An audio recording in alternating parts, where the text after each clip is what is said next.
Good evening! Welcome to another episode of Easy 8's Online Painting Club. My name's Danny. It says it down here. I changed the font. It looks really cool. You might notice this evening there's going to be a few changes. Just a couple of little ones that I've been working on just to improve the quality of the broadcast and in the show to provide you with some company. The first of which is I do believe I've managed to hit the nail on the head this time after some really valuable feedback from one of my viewers, Mike Turner. Thank you very much for getting in contact with me. Up till now, I've been showing this show in 720 resolution, but now hopefully if I've done the right thing you should be getting it in a better quality today at 1080 and I consider that high def, so yeah, well done me if it's all gone according to plan.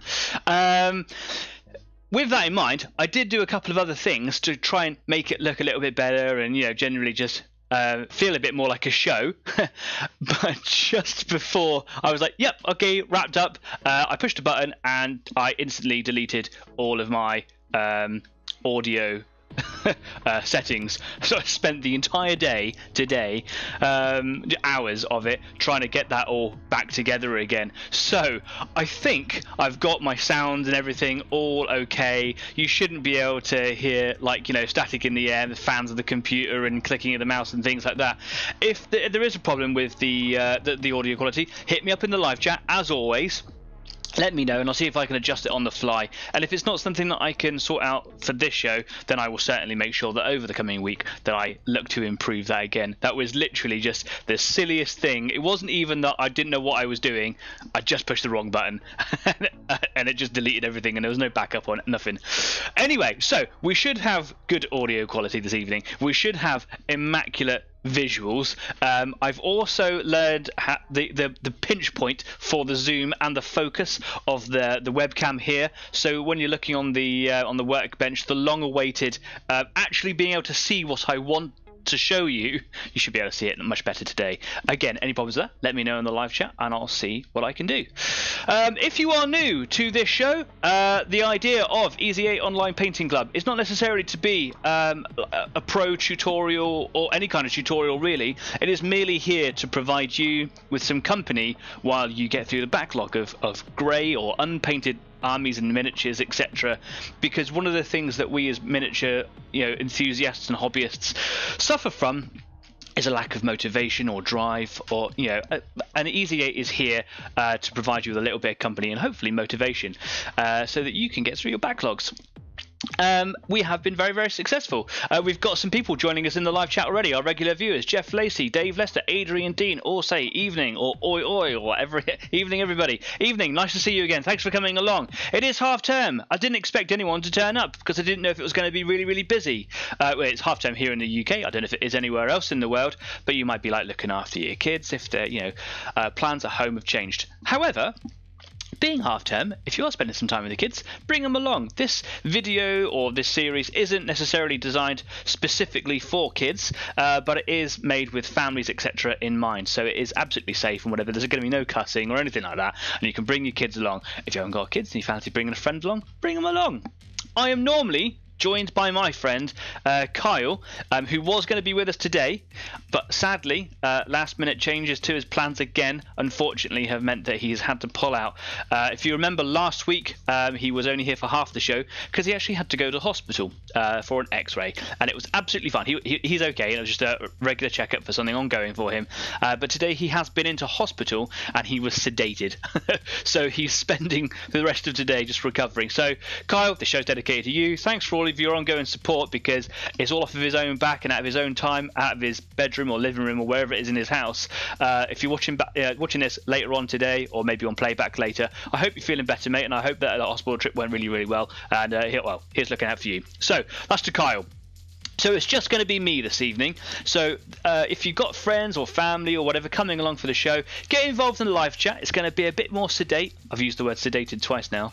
It's going to be a bit quieter here on the show while it's just going to be me while I'm focusing on what I'm doing. But feel free to chat with each other in the live chat. It is a community trying to bring you all together. I will be looking up at the screen as much as I can to make sure that I'm getting involved in that chat, and I'll be talking to myself and you guys as we go along.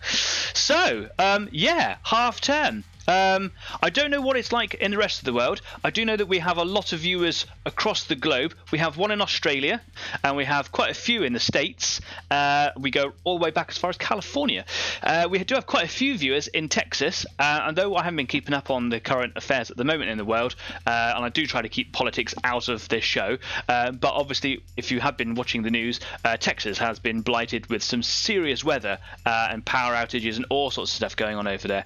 And we do have quite a few, I say quite a few viewers, we have some viewers in Texas who watch this show probably on playback because of the time difference, and not least to mention, of course, is Ruben Garaby, who is the man behind the Hostile Galaxy, who Easy8 have partnered with and gave us the inspiration or with the courage to kind of set this shop up. I've mentioned them loads in the past, and they've got links to all of their websites and Facebook things in the description of this video, so if you're interested, go and have a look. Do go and have a look. But obviously they've all been, you know, without power, and it's been really, really cold, and Ruben put up a photo the other day of a tree in his garden, and it's just solid ice. So I hope it all improves for you guys out there in the States, especially in Texas, and if you've got power and a bit of time today, come along, join the show and get some of your miniatures painted. Normally Kyle at this point would say something like, we would love to know what you're painting, so if you've got projects going on today, be it painting a canvas or you've got some miniatures on the go, if you're watching this show like you do every week, you're probably doing something with your Sisters of Battle, I guess, but do let us know in the live chat what it is you're doing, and if you've got any problems or questions, or you're just looking for a little bit of motivation and drive today, then that's what we're here for. Tell us in the live chat and we'll get chatting. So yeah, let me just get my agenda up for the day. Cool, which has just now lost it. Brilliant, fantastic. So in the last couple of weeks, I've been doing Little Zvezda 1/100 scale miniatures, or 15mm. They're absolutely brilliant. I love them.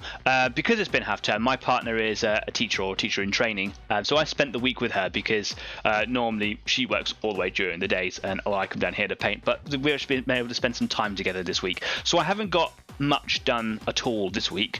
So one of the things that I wanted to kind of bring up as a topic, I was going to say discuss, normally Kyle kind of actually has that dialogue with me, but something I just kind of wanted to talk about today is motivation, is literally what this show is centered around. I want to know people who are watching this now, or like, Luke, here he goes, you know me well. Yeah, I do, mate, I do.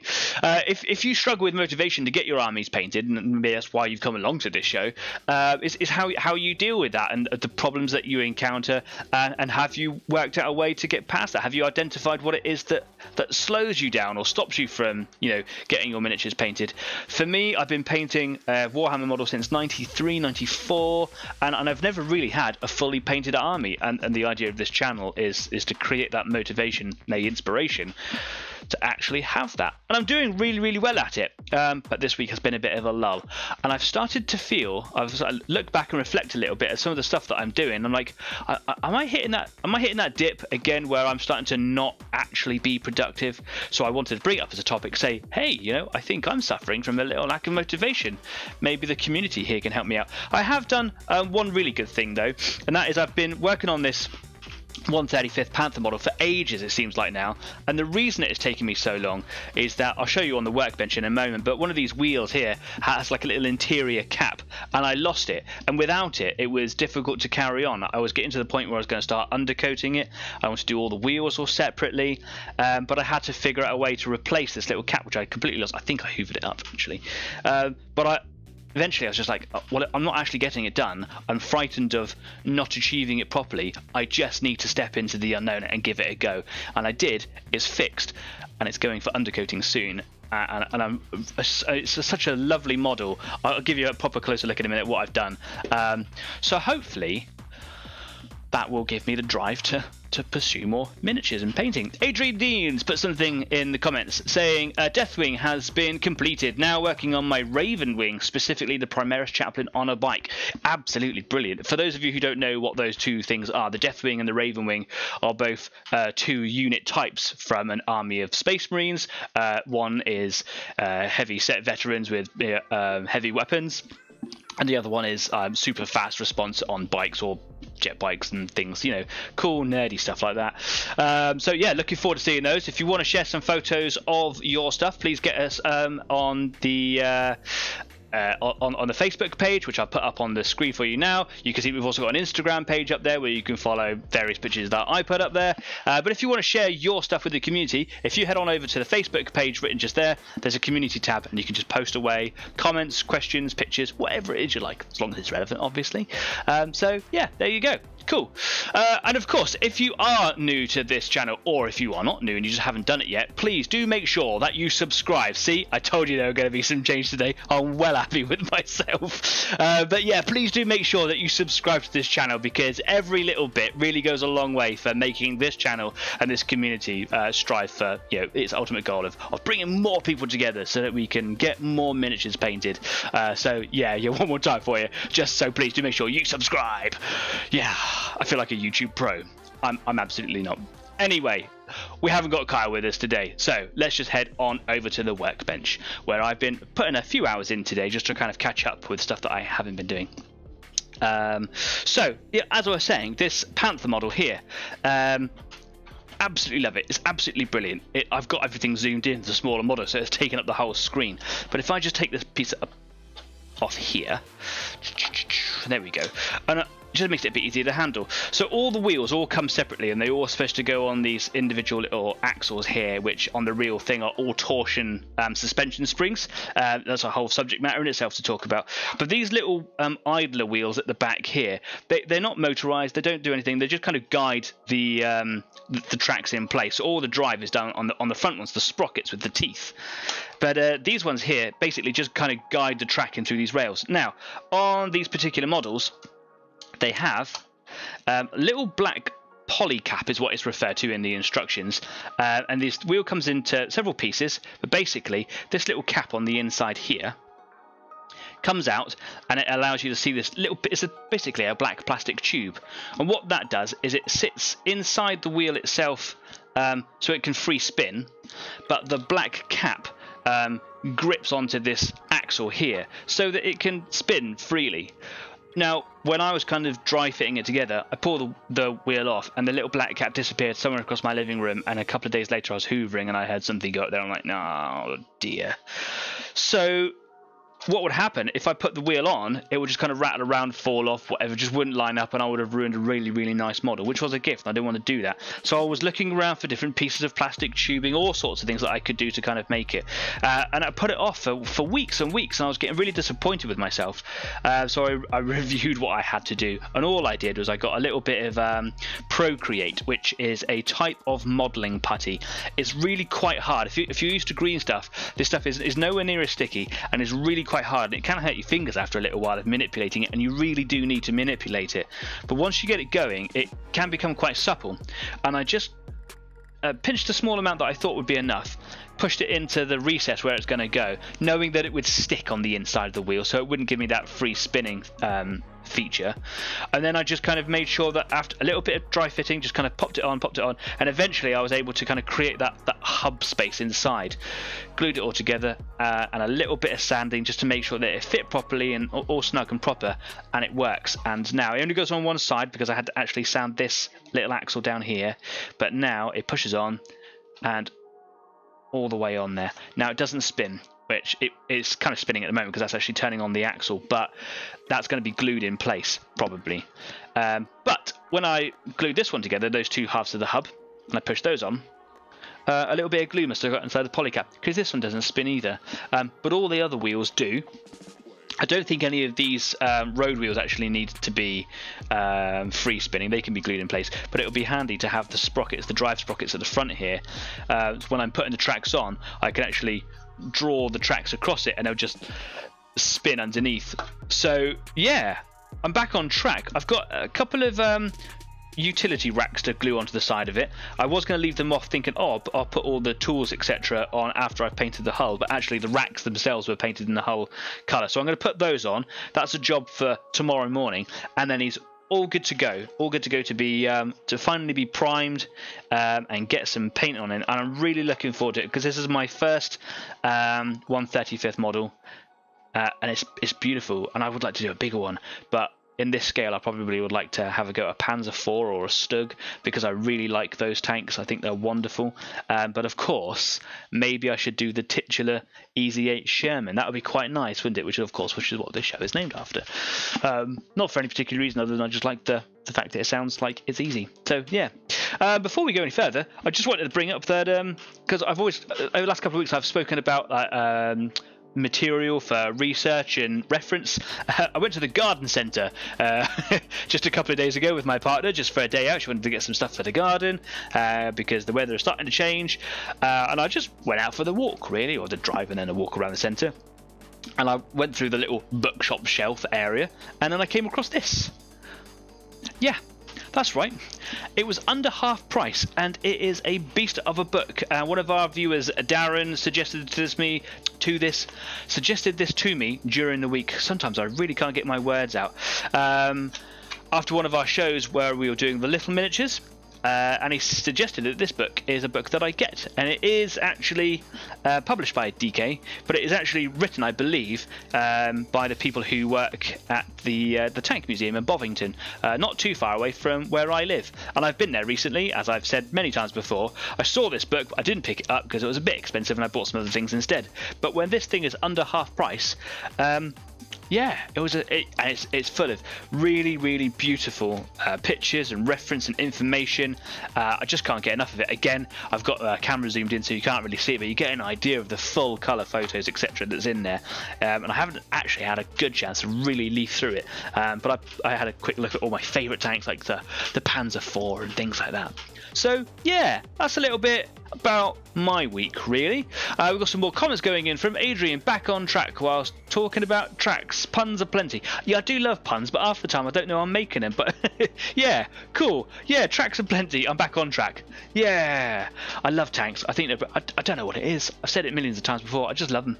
Anyway, what I've been doing today in preparation for this show, after I got all my audio and video stuff fixed, I thought, right, I need to do a little bit of something to kind of catch up and get myself back on track. See, I told you I'd miss it. So I've been back at my Zoanthropes again because I think that I'm getting nearer to finishing them. I wanted to have them finished ages ago, but like I say, I didn't get around to that. Here is one of the Zoanthropes that I've finished. If I'm looking at it, I could probably do a bit more to it. If I did anything more, it'd be probably to the base, just to kind of make it look a bit more significant and a bit tidier. The colours around the grey here are a little bit wishy-washy, but as far as the actual model itself goes, he's pretty good. And for an eBay rescue, I'm really chuffed with that. I've learned a lot painting this model. And when I originally started painting them, because I bought them off eBay for a pinch of their normal price, I thought, oh, we'll put all my effort into them. I'm just kind of getting them up to table standard, and I'll be happy with it. But actually, as I've been going on, I've been using new brushes. I've been trying to use new techniques. I've been, going into the world of new products, etc. for painting. And I've learned a lot. And when I finish this unit, I think I'm going to go on to another one of my old models to do up. I'll clean him up because it's from a bygone era of when I didn't really care that much or didn't really put enough effort into it. I'll clean them up and I'll really then push myself to the next level. And that's all thanks down to these miniatures here. So I did this one. And of course, I did that one a couple of episodes ago. If you've seen that episode or watched live, then you know what I'm talking about. And then I did this one here, who's almost at the same point. And you can see that I've started developing my skills when it comes to if you look at the heads of the carapace, these grey bits here, that my lines, I don't know really what to call them. I'm just going to call them lines. You can see what I'm talking about. Those light grey lines that kind of go against the grain, splits in the carapace, if you will.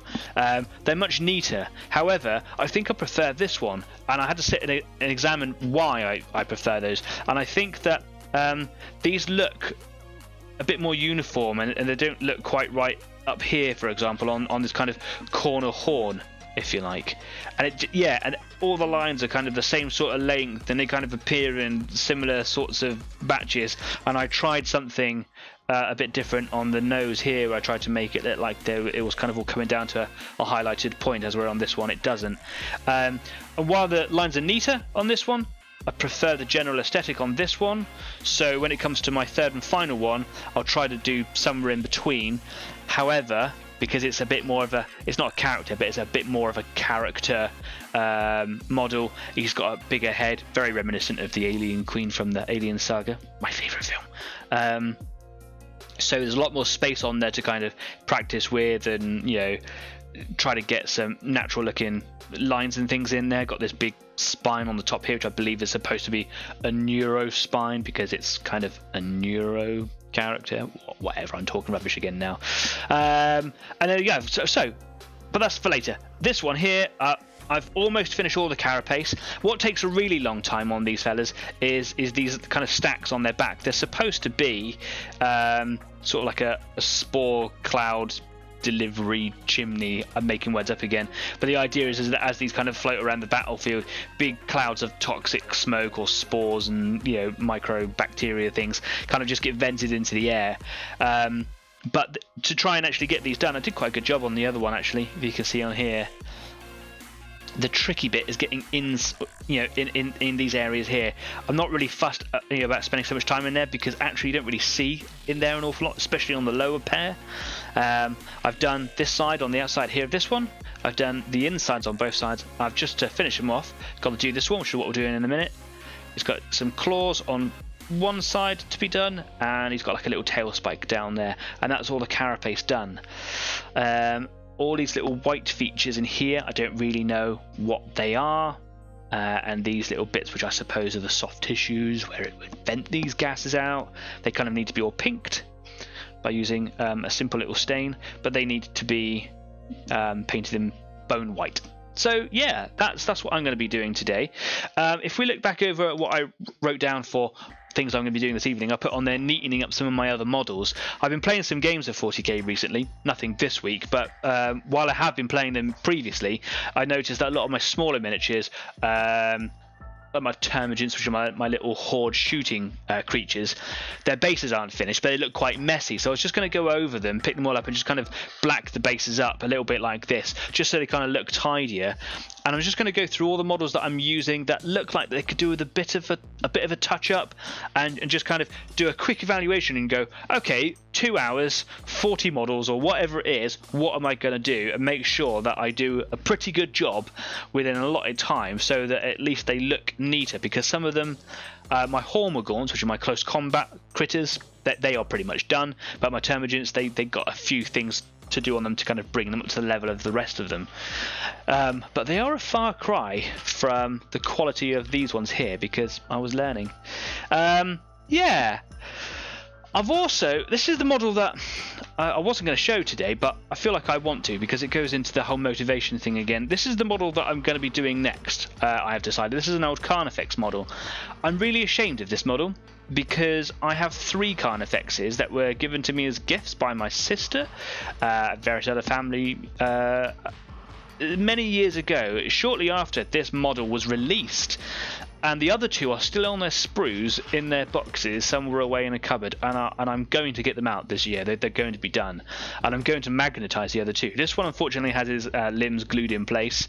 There's a lot of additional pieces of model that you can make this one look really, really individual. Back when it was released, there was like 1,000+ different ways of putting them all together, and every different piece would have different rules or whatever. But now they kind of limited the amount of cool things it can do, and a lot of it is just aesthetics, but I'm still going to try and magnetize as much as I can on them. So you can have like spiny tops like this one, or you can have ones that look like they've got big barnacles on it, or one that just looks plain. Different types of heads. This one's got a bit of skull showing in there, and I'm going to magnetize the arms on him as well. This one here, I can't take it apart to magnetize it. It's too much work for what it is. But he used to be a dark green colour on the skin, and he used to be black on the carapace, and I did a terrible job at it. When I glued it together, if you look really carefully here, you can see that there's a split, like a join here, where the 2 pieces of this carapace went together, and I filled them crudely with clay, and I'll say on this side here, and it was just terrible. So what I'm going to do is I'm going to strip him down, right down to the bare plastic, remove all of these bits of filler, and I'm going to do a proper job on it and make him look really, really nice. And I'm going to bring him up to spec with the colour scheme that he should have, and make him to look like, you know, a nice centerpiece to a small force. I do have a Carnifex in my Crusade force that I haven't used yet because I need to have the points for it to kind of go. If you know the Crusade rules, you know you got to have a little bit more to go with it. But yeah, he is set up with all of this equipment, biological equipment, with these choices. So yeah, he will look really, really nice. But I've got to strip him down. I will be stripping it down with Green Stuff World's paint remover, which I did a little feature on, where on the playback I will make sure that there's a little card that comes up on the top of the corner of the screen over there to kind of show you that little video that I did about this stuff. It's fabulous stuff, and it will make really, really short work of all of this paint that's on him. But because I can't fit him in the little jar that I had, what I'm going to do is I'm going to empty the contents of all of that paint remover. It looks like it's still got paint in it, but it's still really, really good. And I'm going to put him in a container, and I'm fairly certain that just sitting in it and the vapor that will come off of it will affect it. And I could probably put him in upside down, change him over an hour later, etc. But the vapor should affect the paintwork all over it, and I should just be able to scrub him down. I say that because after I did that video, another viewer got in contact with me, said that they decided they were going to try and clean off one of their paintbrushes that they destroyed a long time ago, put him upright in a jar with just a little bit of the paint remover in there. It destroyed the brush, which was to almost be expected, but the vapor started stripping the paint off of the rest of the brush. So yeah, if it doesn't work that way, I'll just dip him over a period of days and then make sure that I scrub him down, and then I'm going to do this fella up really, really nicely. So yeah, I'm ashamed of what he is at the moment because it comes from a time when I didn't put much care and effort into my models. That's why I do this game, that's why I do this hobby, is because the games that I play represent a little bit of my creativity on the table, and that isn't creative, and I was really, really ashamed of it. What I'd be really interested in, and this is why I brought him up today, is do you guys who are watching now or later, do you have any models that you're ashamed of? If you do, I want to see them. If you're willing to show them. So please take pictures of your ashamed models, and let's together go back over them and give them a little bit of love and see if we can bring them back up to the rest of our current standards. Share some photos of them on the Facebook page, which I've already showed you earlier, and go to the community tab and post up photos, maybe of a what it looks like right now, and then again later on what it looks like after you've done a little bit of work to it. I'd be really happy to see that. So yeah, that's me today and for the foreseeable future. Now I'm going to carry on and get this fella here painted. So I'm going to do the highlights here. It's probably going to go a bit quieter now while I just kind of crack on. I've got some paints that I've been using already today in my wet palette. This is just, I'm really getting into this now. When I first started using it, I really wasn't sold, but yeah, I'm loving it.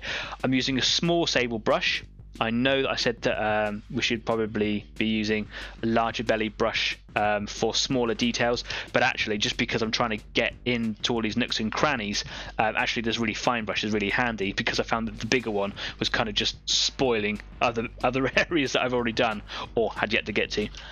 So yeah, whew, that was a lot of talking. That was half an hour straight there. Got a cup of tea. Yeah, so motivation, shameful models. I absolutely love this hobby, and yeah, I was quite ashamed to see that model. I pulled him out of a box. I was like, oh yeah, I've got Carnifexes, and I looked at it, I was like, oh man, that's rubbish. So I started using that particular Carnifex as a model to practice my schemes on, and then I came across the Tyrannifex, which I'd been using for the same purpose. It was bigger and had larger surfaces on. And then I just left the Carnifex. I was like, oh, it's such a shame. He really needs a bit of love, that guy. Back when I didn't know what I was doing, and now I know better. So, I hope you all enjoy the new workbench screen with the subscribe scroll at the top. I told you that. I feel like I'm a proper YouTuber now. But hopefully the camera is zoomed in and it's got really good quality. I think I've got my lights kind of positioned in a way that kind of makes it a little bit nicer to look at. Any feedback, good or bad, I would totally listen to and be very interested to hear from you. So yeah, let us know what you think. But I think more importantly, I got the zoom right, which was on playback. I was watching it back going like, that's terrible. So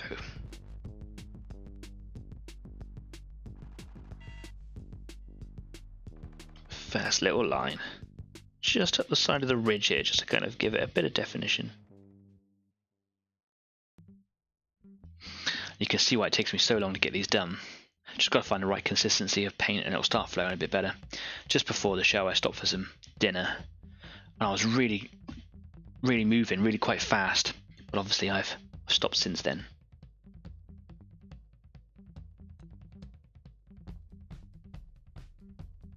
Sometimes I'm going a bit heavy-handed. Just get rid of a bit of that paint there. There we go.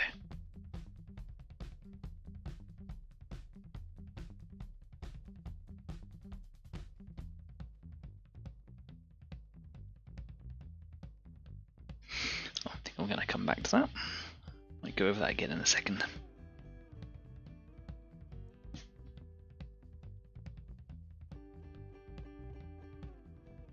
That's a bit better. You can see that big long black blob there. That was some uncontrolled Nuln oil.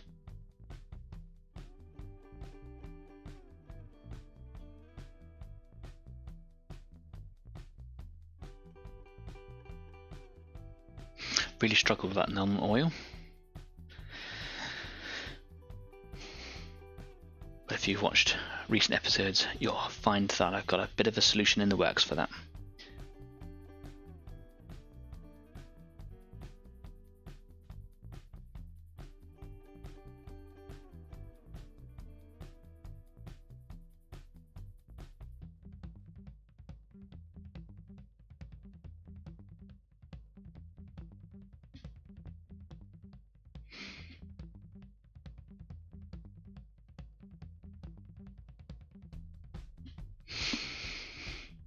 I've been practicing all day to make sure that I stay in frame.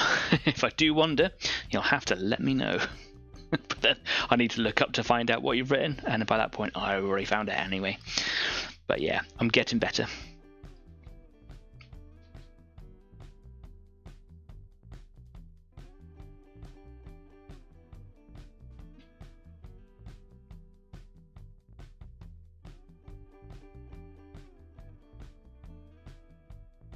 Couple of false lines in there just to make it look like there's some additional, I suppose, fracturing or splitting of this carapace.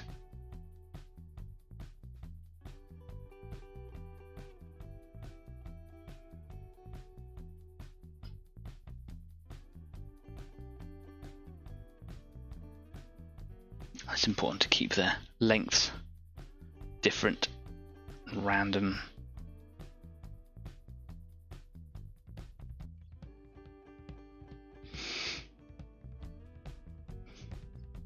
Need to get a bit of water in there into the mix, make that paint a bit creamier. It's been sat there for about half an hour while I had some food and prepared for the show, maybe a little bit longer.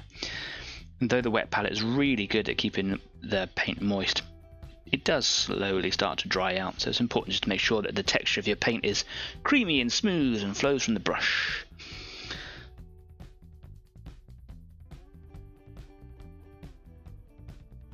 Well, that's better.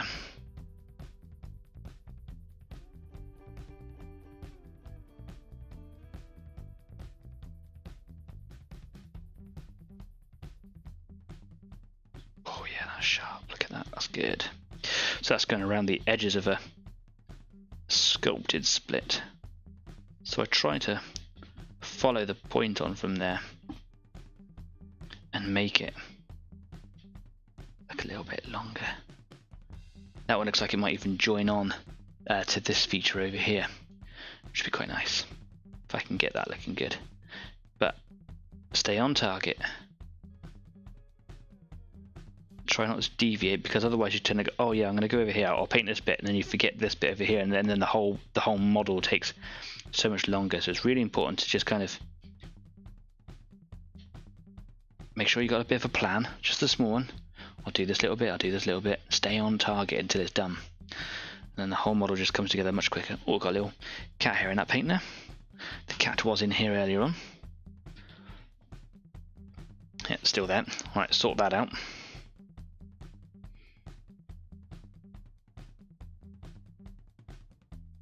Okay, wonderful.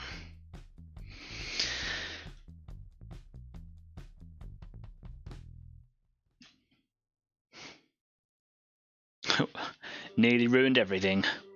little slip. Okay. Just around the edges of these little wires.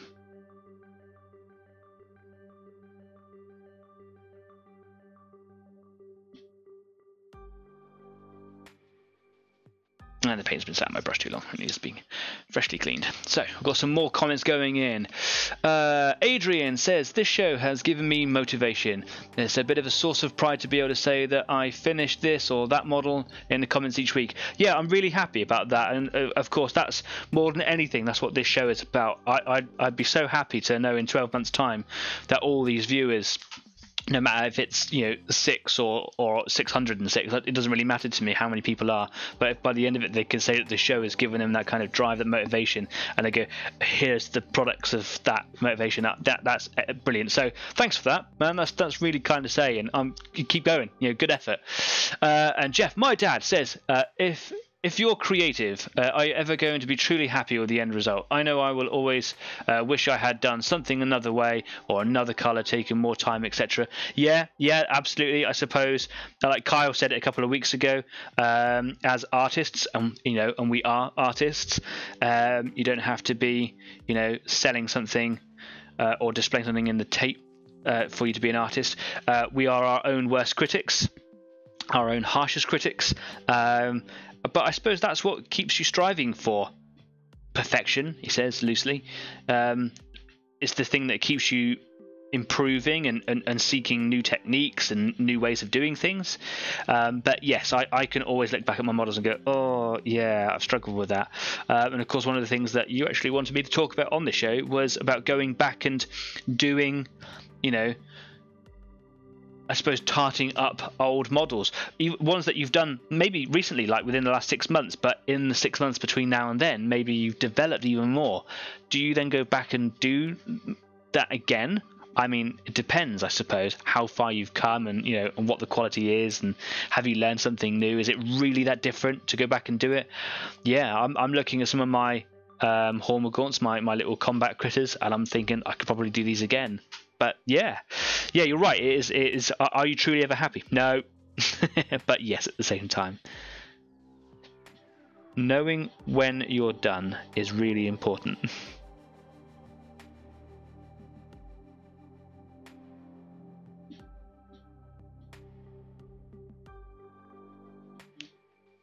That is a creamy flow of paint.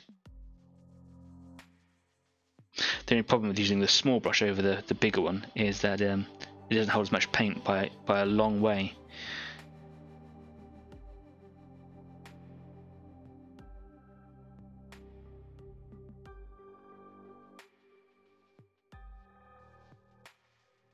I might join those two little cracks up there. I wonder if you can see that well on the camera. But this split here and this vent are kind of splitting towards each other now, because I just tried to make the brush go kind of where it wants, and it makes a natural line. Yeah, there we go. Cool. I like that.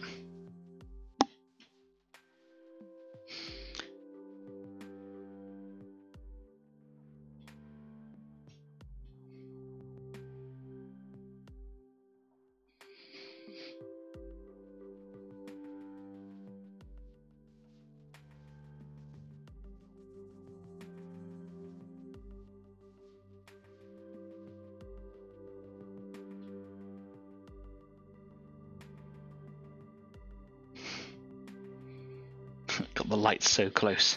It's actually quite difficult to see where I've been in some cases.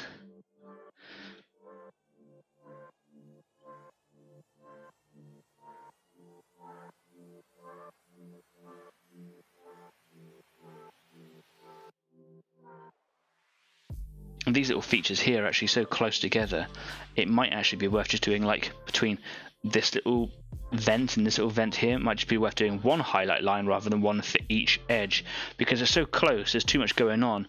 Often, and it really is often, it's better to do a little bit less. Less is more, as they say.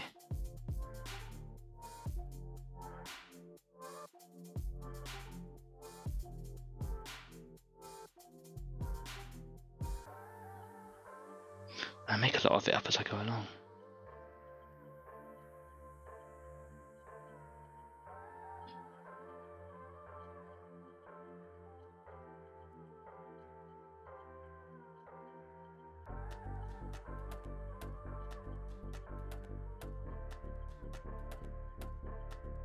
There we go, that's looking pretty good. Now on the other model, on the other side, sorry, these little circles, whatever they are, I've just done like a little bit of highlighting on one side just to kind of make them stand out a bit more. But it's quite easy to overdo them because they're not really that much of a detail. So I just remove a little bit of the excess paint on my brush. Oh, I'm starting to creep out of shot here. Again, if I do too much, you see, because of these two other things here, it could be a bit crowded and I don't want it to draw too much attention.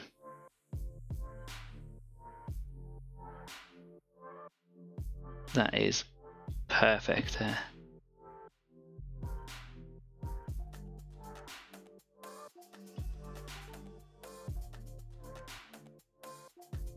Do you ever do something and you think, that was really good, you know you're never going to be able to do that again? Yeah. That's such a fine detail. I really don't know if you can see it on your end of the camera, but sat here, yeah, I'm really happy with that. It's quite warm in this room, and the paint is starting to be affected by the temperature, so it's quite hard to keep that constant creamy nature of the paint. It's taken me this long so far just to kind of get that little bit done there, as well earlier on in half the time I'd done two of the inside bits over there, so it's going to take me a little bit now to kind of speed back up, but I'm hoping that will come. There we go, just get a bit of extra definition in there. The brush is quite loaded there.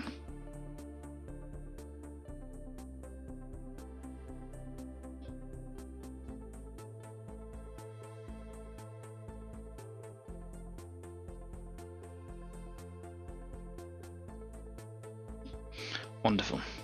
Yeah, I don't think it really needs an awful lot more. And then just on the underside, oh, dropped him. Just a line on the inside, the underside of this ridge, I suppose.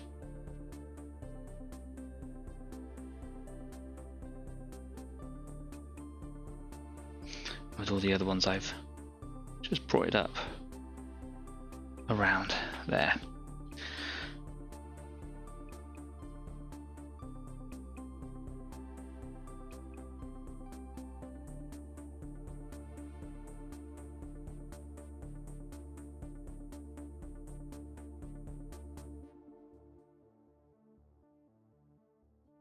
There we go.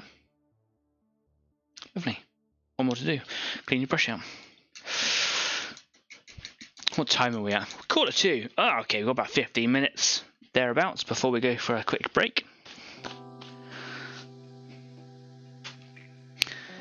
More than enough time to get this done here, I think. Might even be able to get the claws done on them as well, which would be really nice. Gonna move on for the show.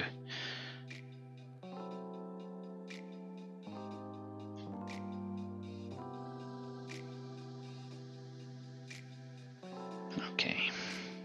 So, same again. Remove a little bit of the paint from the brush there, so I don't kind of just splodge it all down in one go.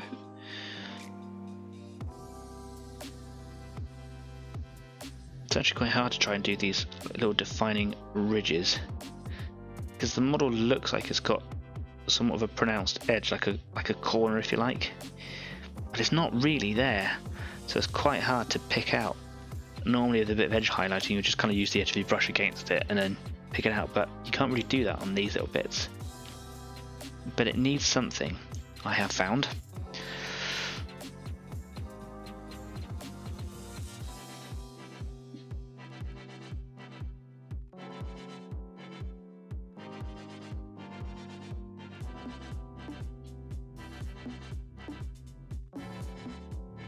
There we go, getting a bit faster now as well. Paint's getting a bit creamier, a bit smoother.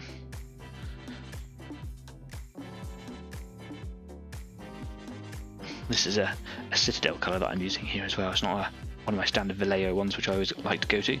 But this particular, my greys that I use, Citadel colours. I just really like them. They're really good. Nice colours. How am I going to approach this one? Okay, I might do the edges.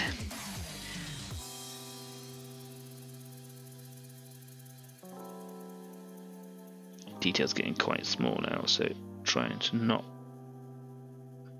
overdo it.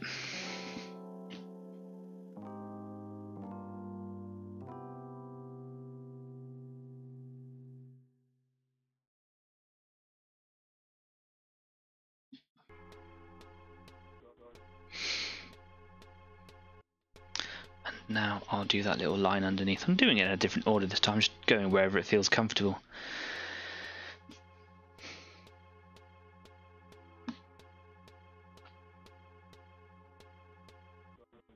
Oh, this little bit here has got a bit of a defined edge.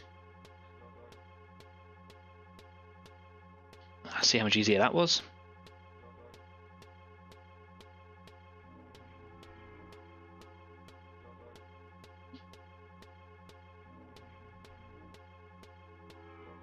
There we go.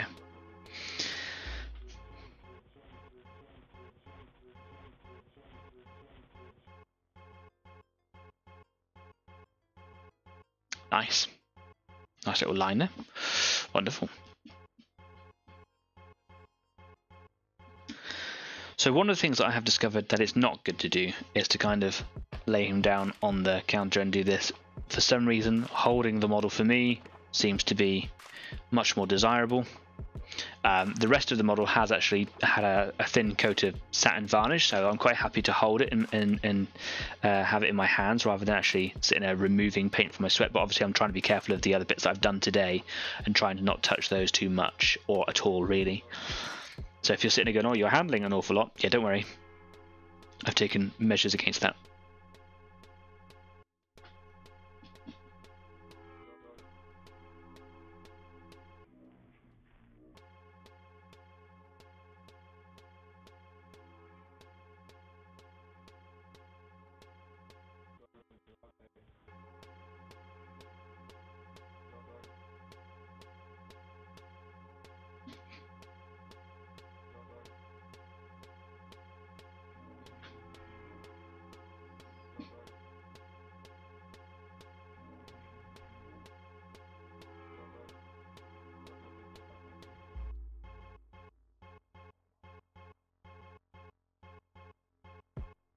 Oh, that took a bit of focus.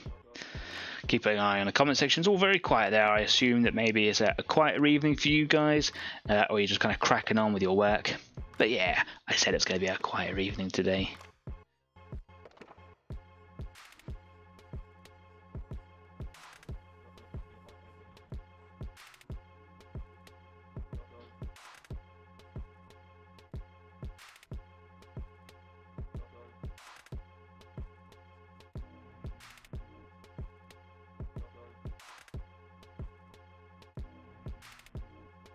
There we go.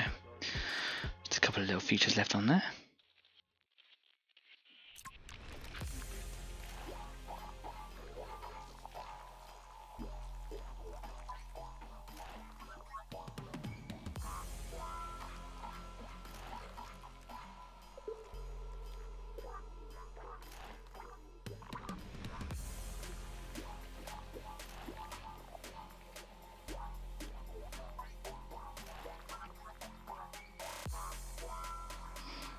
Not going to do any extra fake cracks or splits because it's quite a small one. I think it would be too much. No, when enough is enough. Just around the edges of these little circles or divots. Make sure I'm in shot.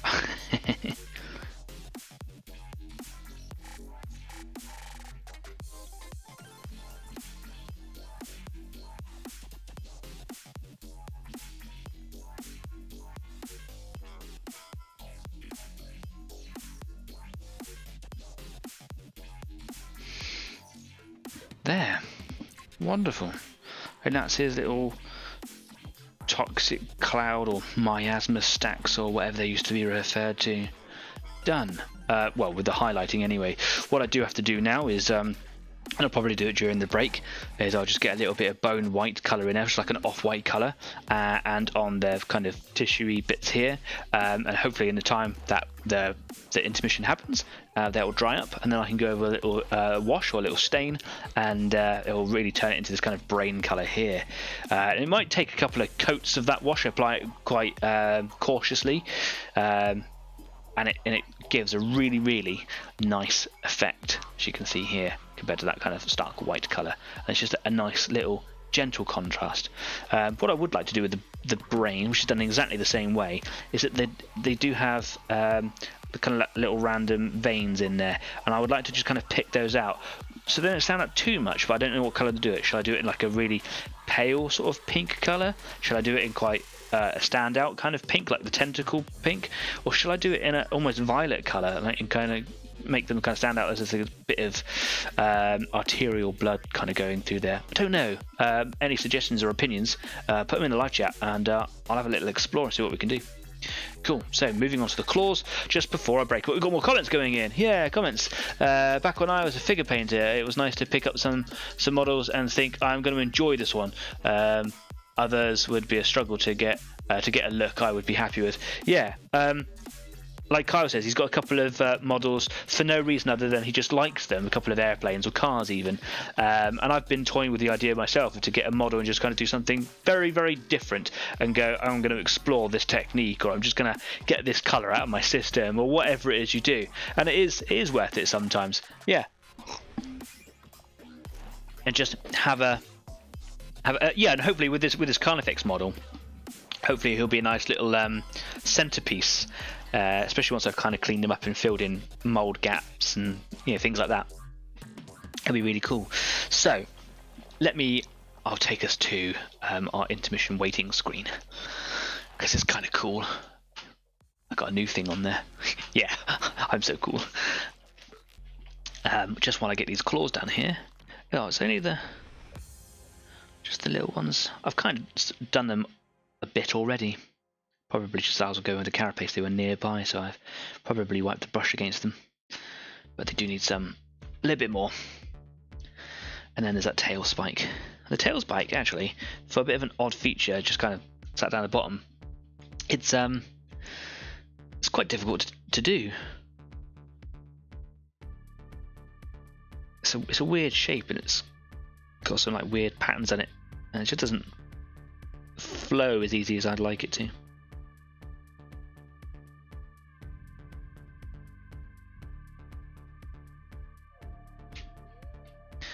Yeah, claws are pretty quick to do. All I do with the claws is I just edge them, just edge highlight them,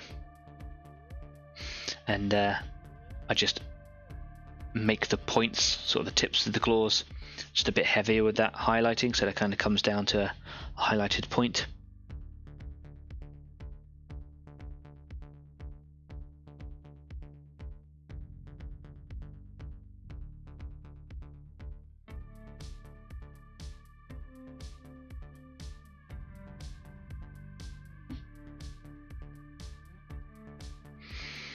There we go. Looking a bit nicer.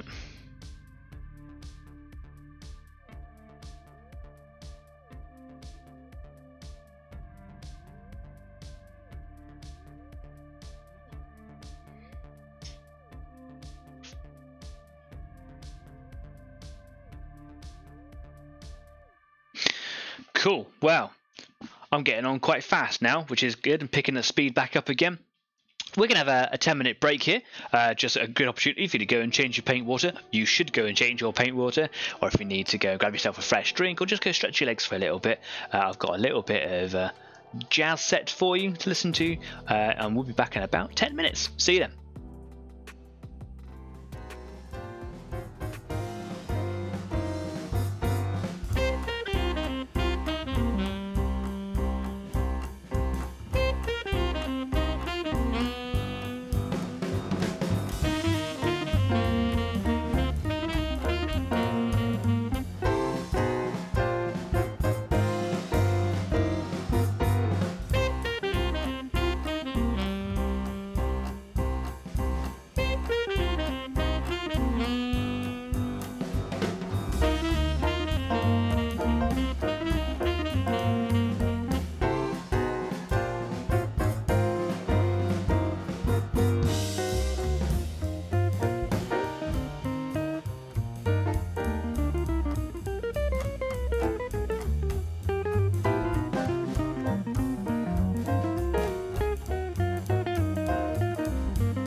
And I'm back from a break, which I didn't go and do because I've been sat here diligently working away on the details by myself. It's been nice and quiet. Still got my cup of tea, which has probably gone cold now. Cool. I hope you're having a productive evening. I hope you're enjoying yourselves. I hope you're getting stuff done. I hope you're getting grey miniatures painted. Maybe if they're like mine, painted grey, but at least they're still painted. Before we went to break, Adrian just kind of chimed in with a suggestion for doing the veins under the skin. He says if it is under the skin, you should do the veins like a bluey kind of a colour. Yeah, you're probably quite right there, actually. I don't know what colour to kind of do. Maybe I'll play around with some colours on the palette a little bit later on. Kind of come up with some blends, maybe mix some purples in there. Do you suggest like a light blue or a dark blue or kind of a purpley blue, or I don't know. It's interesting to kind of play around with it, and if I kind of put it on there, I can just kind of go over it again. But it'd be nice to kind of get some practice on the wet palette there. That's what it's for. Oh, it's not, but it could be. Anyway, yeah, cool. Back to the workbench, and I'll kind of show you how much I haven't done. Here we go. So yes, I've got the majority of the grey done. I do want to go back over the tail in a minute. I kind of just forgot to do that there because yeah, it's been a long day of doing this. I'm just kind of going over these little vent features here and on the back with this bone white colour. This is from the Vallejo Game Air range because it's for the airbrush. It is quite watery, so it's not as easy to manipulate, so you just got to be a bit more patient with it, really. I don't have the Vallejo colour, or that colour in particular, in just the standard brush one, so I just got to take my time. I do, however, have the Citadel one, which I forgot I had. I found it just earlier on, so I might have a little bit of a go with that later on and see if it adds a bit of water to it, if it's easier to apply. It kind of just, this one here just kind of runs away with you, and I am using it on a wet palette as well, which it takes a little while for the water to take effect, but after it doesn't take that long. So it's been sat in there for about 10 minutes or so, and it is starting to add a bit of water to it. It's pooling a bit in there, which is a bit not what I want. Do you know what I'm going to do? I'm going to use this opportunity to practice using the Citadel one, because I've got it here somewhere. Where is it? It's Screaming Skull. Is that just the white, or is that's the scully colour, the bone colour? Anyway, usually at this point in the show, I talk about community spotlight, and I talk about I call it shout outs, but you know, to anyone who's got their own business or private company or anything like that. We haven't done it for a few weeks. We don't have to do it all the time. There's no pressure on anyone or myself or Kyle to go looking or to bring something to the table every time. But if you do have something that you want to have shown on the show, if you want to have a chat with me, you can put it in the live chat if you want. You can talk to me on Facebook. I'm always online. I answer. If I'm not asleep, I'll answer almost straight away. If you want to show off some work that you've been doing and you want to have the community talk about it and have a look at it on the show, then please do drop us a line. And I'll be more than happy to show your miniatures with pride. We showed some of Kyle's a little while ago, which he was quite honoured about. We've had Adrian, who said that he was really chuffed to have his models shown on the show, and they were really, really nice. And of course, sometimes I do just kind of browse the internet and I see some work, and I'm like, that is absolutely fantastic, and it's what the show, what we've been talking about on the show. And I go and find the artist and I ask for permission and stuff. But we just haven't had anything on here recently. If you do want to have it, don't hesitate to give us a shout. Also, if you've got a little private business, or you're a part of a company and you really like what they do and working for them is really fun, and you want them to have a bit of recognition, I don't have any advertising fees or anything like that. We're a community, and at the moment I do it all for free. So if you just want to kind of drop us a line about that, I'll quite happily talk about your company or your product or whatever it is that you want to talk about. Yeah, so that's that really. Also, if you want to be a guest on this show, you're more than welcome to. We did have a guest lined up a little while ago, but they were just about to start work, and obviously with the coronavirus and that all causing problems, they weren't able to make it, almost right up to the last minute. And that was one of our US viewers. If you would like to be a part of the show, it doesn't take an awful lot of work, but you do need to get in contact with me well in advance of a particular evening, and we will chat and plan it out, and we'll set up like a little guest spot for you, and you can come along and just kind of join in the verbal dialogue if you like, so you don't have to be a part of the live chat. If you just want to do something different, you're more than welcome to.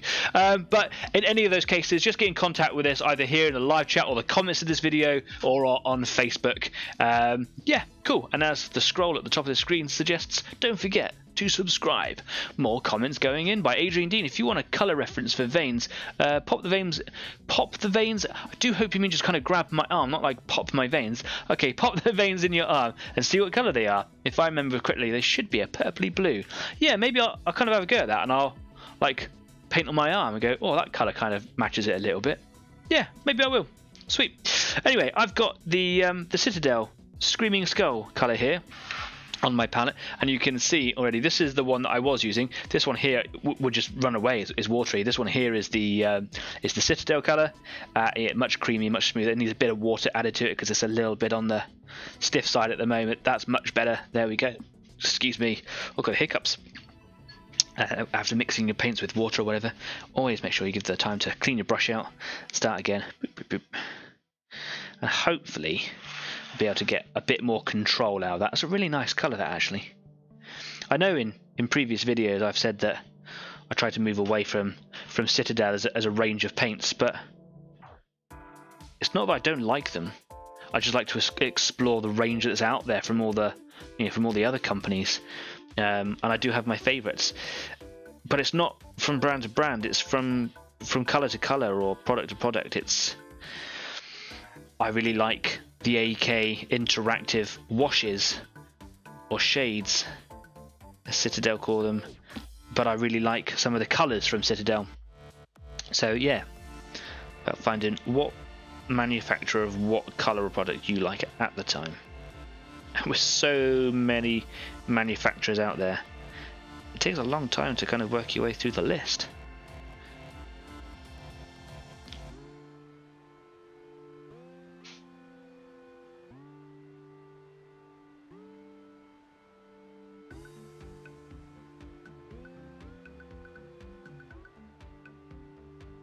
Trying to be careful around the edges there because it's very close to all that grey I just spent all that time doing. Looks a bit rough and ready at the moment, but that's just because this one colour just drowns out all the detail that is actually there. There's lots of little like dips and divots that I suppose are supposed to be like orifices. Orifices? Plural for orifice. Orifices. Yeah, and when I put the wash in there a minute, it will stain all those recesses, and the detail will show through. It will also lessen the impact of the brightness down.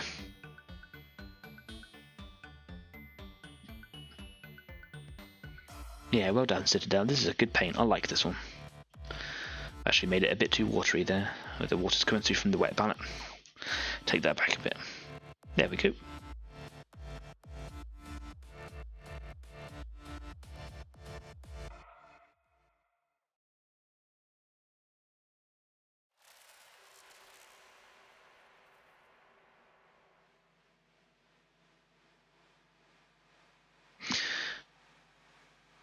I was hoping this little section would take just a minute. Nope.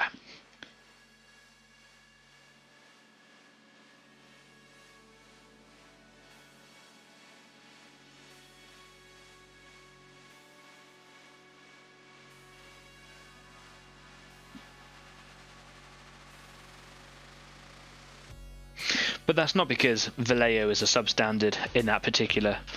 It's not a substandard brand. It's just because of the type of paint that I was using. Is obviously for airbrushes, they're much runnier, much runnier. In fact, the general thing is that when you're blending or mixing, thinning your paints to go through the airbrush, you want it to be about the consistency of milk. Which, when you kind of think about it, it's very runny. And sometimes applying that kind of texture by brush is what you want and is more than appropriate. But as we just seen there, the bone white colour is such a pale colour that it just kind of runs everywhere and doesn't do what you want it to do. So there we go. I just noticed we've got another comment in. But what is the colour of bug blood? Is it, an interesting topic. If you're into that sort of thing, obviously. There is lots of reference to it being lots of different colours in all of the stories and books, etc. The one that is often cited is black. but that's a bit boring to do as a model. So I just roll with the standard blood colour. I don't actually paint blood on these models because there are some really nice technical paints out there for making blood effects, like blood on weapons, etc., or splashes and things, because blood's a really hard colour to, or substance to emulate on a model. But Citadel do Blood for the Blood God. I've not even opened this one yet, but I picked it up because I'm an impulse buyer, and the cat head's already on it. Look at that. But I've got some models that I do want to use it on. I'm going to be very cautious with it. I'm not going to apply it liberally, but I've got some orcs that are beckoning for some of this. And apparently, and from what I've seen with it, it's really good for it. But if I was to do blood on Tyranids as if it was their own blood, I would probably do like a dark red. So I don't know how you would make that darker. Do you just apply more of it, or like lots of coats or whatever? But I would try to go for, yeah, like a really dark red colour. But of course, Orc blood was originally, back in the early days of Warhammer 40,000, Orc blood was green. That's why they had green skin. But they retconned that idea, and then they turned it red because it was easier to paint if you wanted to do Orc blood, because doing like green blood, if red blood wasn't hard enough back in the days before we had the technical colours for it, it was really hard to do. It just looked like you had green paint all over your sword or whatever. So yeah, they in the fluff, in the story side of it, they said that they had changed, that their physiological thing had metamorphosed, and they developed red blood. And the reason that their skin is green rather than the colour of their blood affecting it is that they have a fungus or a spore, or what do you call it, an algae that runs through their blood that turns their skin green, which plays into the not so much talked about but still very much the theory of orcs spreading as a spore, which is why they don't have genders, so to speak. They don't have reproduction in the standard way. They just kind of are. They're there. So yeah, there you go. Orc blood, green. But was green, now red. But Green Stuff World do a green blood technical paint, so worth checking that out if you're interested. I, on the other hand, don't have anything that I want to do with it. But if people want me to pick some up and to do a little special on it, I will.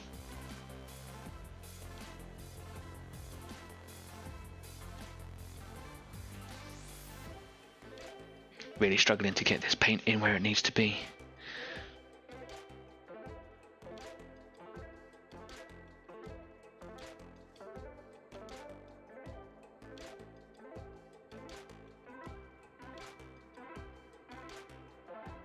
And I'm really trying to resist that urge to rush it, especially when you're doing a show. I find that you feel that, even though I'm doing my own models for my own sake, that it's still the kind of the feature of the show, and I'm desperately trying to not ruin my model just so that I can say I did stuff for telly. Yeah. Mellabrook joined us, and he has said, applying the blood to your opponent's models. No, is that all I said? I don't know how to continue. I don't know if I messed that up, but I'm sure you know what I meant. You're just playing with me, right?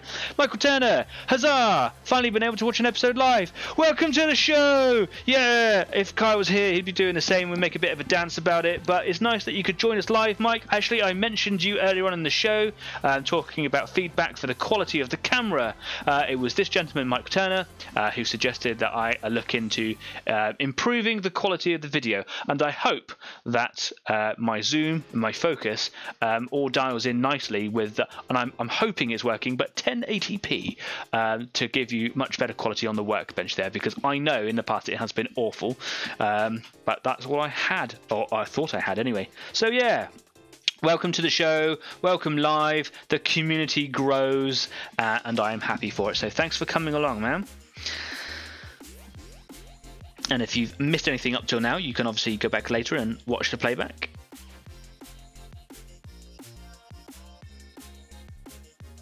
I'll tell you now, you've missed some very exciting action. You didn't.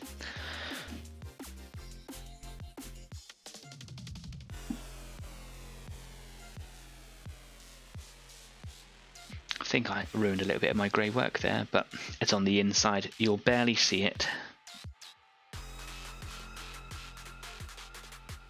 this is one of those things that Kyle was talking about a little while ago, is it's very difficult for any other person to see some of the work that you do.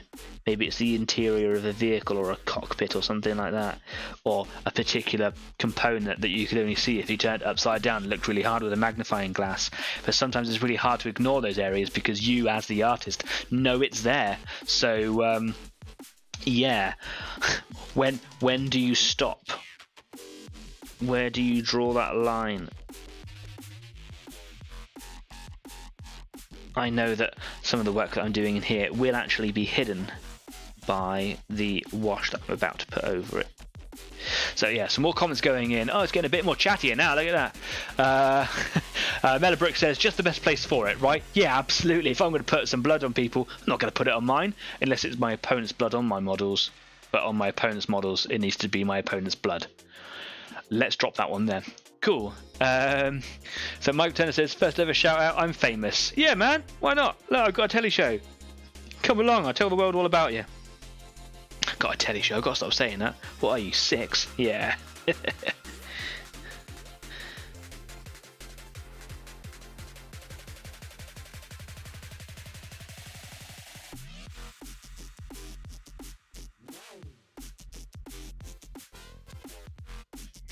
Okay. Just make sure that all the other areas that I've done with that substandard quality of paint have got the right opacity there. I don't really want the white showing through.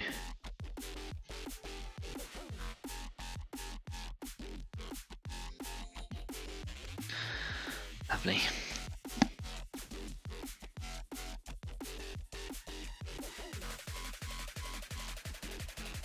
Oh, that's much better. Wonderful. Okay. Just on these little vents then.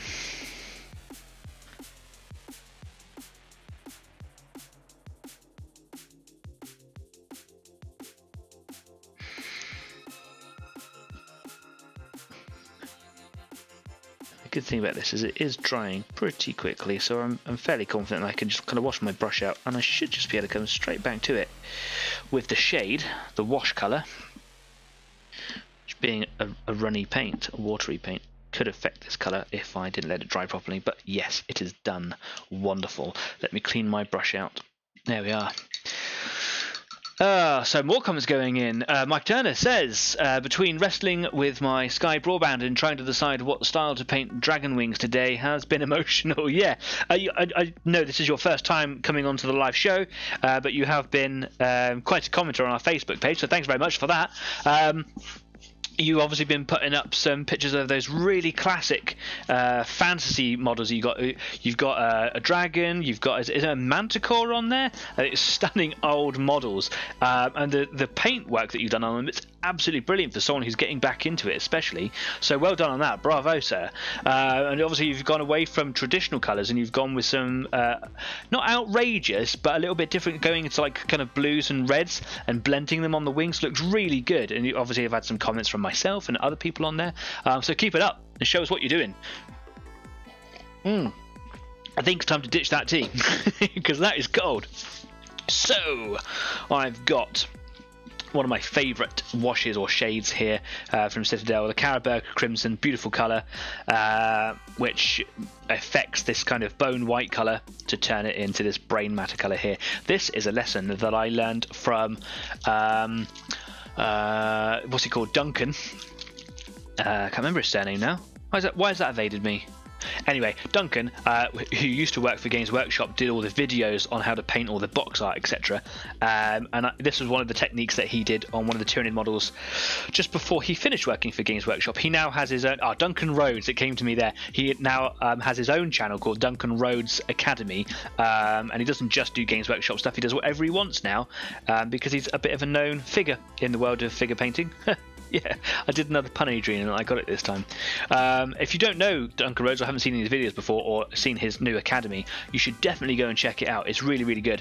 I didn't expect to be talking about it today, so I haven't put it in the description or anything like that. But when the video is finished, I will pin it as the top comment for this video in the discussion. So you can just go and have a little look at it if you want to, or you can kind of go and find it yourself if you want. But yeah, he suggested this is a really good colour for brain matter on the Tyranid Maleceptor, which is a really big monster. Still out of frame. And it's got big exposed brain parts on it because it's a tank-sized psychic thing. Yeah, and he painted it kind of bone white and did this crimson colour over it, and it really worked.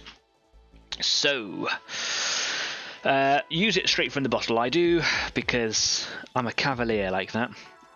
This washes are the very few things that I apply straight out of the bottle, but just make sure your brush isn't overloaded.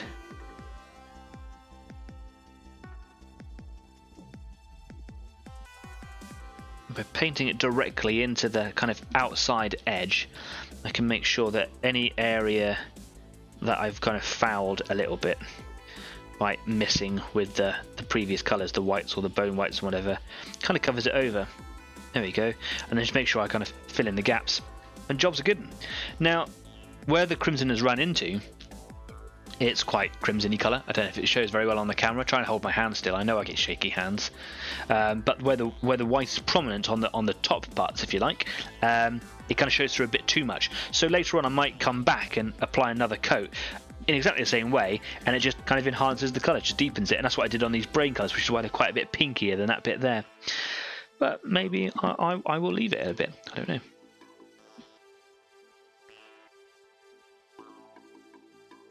I would like to have a Maleceptor model. I like the big monsters. There just isn't really a place for them in my current style of play, because I play a lot of the smaller games, and taking something like that is pretty much your entire force. But like my dad Jeff was saying in the live chat just earlier on, sometimes it's nice just to go and buy a model and just do it and have some fun with it, just to add it to the collection. But also, I can't morally justify having a big monster yet, and there are a few of them to choose from, and I like them all when I've got 3 Carnifexes, 2 still on the sprue, as I mentioned at the beginning of today's show. So I think what my subconscious is doing is urging me forwards to get those Carnifexes done, so then I have the moral obligation, I suppose, if you like, to go and buy some new models. And if you aren't familiar with the Tyranid monsters, they've got 3 or 4 of them. They've got the Maleceptor, which is just a giant tank size. They're all tank sized creatures. The Maleceptor is a giant psyker that is particularly good in close combat and combines the two. They have the Haruspex, which I quite like the Haruspex. It is something out of a Japanese movie, whilst trying to maintain its kid-friendly nature. It just has an awful lot of business going on in the mouth area, lots of tentacles and spikes, and the idea is it just kind of grabs one person and just eats them straight away, and does generally a lot of damage to everything else in the area at the same time. I quite like it. I think it can be a bit messy depending on the paint job, and I don't think the box art's done it any justice, but I have seen people paint it up and it looks absolutely wicked. But I reckon that would be a model to do once you know what you're doing with your bigger creatures, if that makes sense. They do the Toxicrene, which is again a tank-sized monster, but it's all about poison and tentacles. It's got like flaying whip appendages and tentacles from mouth and things. It's basically something out of Cthulhu. And though I think it's a bit busy in the tentacle area, taking up a lot of space on the battlefield, it's still a cool model. It's a really good one when people do it, when people paint it up really nicely as well. Looks really nice. And then they've got the Exocrine, or Exocrine. I call it the Exocrine. I think it sounds a bit better, but personal preference. And that is basically a giant bivore, I suppose, where it's a quadrupedal creature with a giant cannon on its back, and it's supposed to be pretty malicious. I don't think it fires spores. I think it fires kind of like living ammunition, but not in the same way. So yeah, those are the big monsters that I would like to have a go at. I have a Forge World Flying Hive Tyrant that I'm waiting for my techniques and skills to pick up a bit before I go for it. That was a very rare find. I picked him up for about 90 quid, unpainted, but he had some work and a bit of damage to him, and I picked him up after it went out of production, and it was so hard to find anyone that had it that wanted to part ways with it. So yeah, it currently is living in bubble wrap in storage, waiting for the time. And I have also got the old Citadel white metal Hive Tyrant, which I was going to turn into a Warrior Prime after talking to Ruben Garraby a little while ago. I thought it might be a good idea, but actually I might turn it into a Hive Tyrant, do it some justice, maybe do a bit of sculpting on the head and just kind of neaten up, because it is a bit of an old sculpt now. So yeah, we'll see what happens.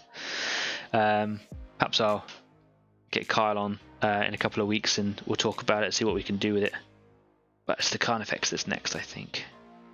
Was going to do the Lictor because I've got an old white metal Lictor, but when you compare the white metal one to the new plastic model or the resin model, just even if you don't like the resin, which I think it might actually be, just the quality of the sculpt is just so much better.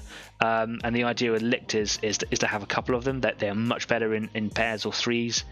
If you have one by itself, it's almost a point sink.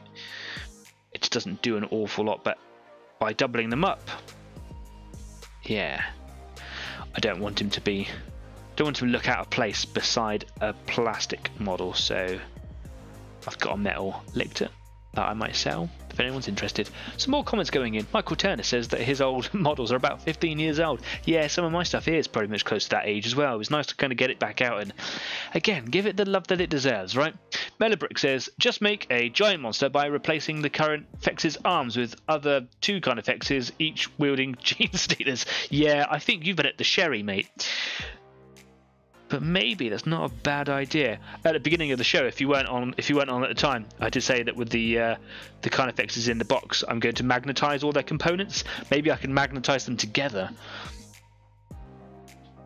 Now you got me talking silly. Excuse me.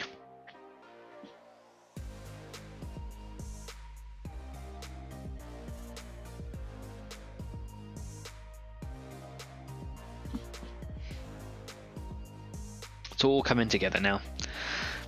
Breaking up all that monotonous grey work.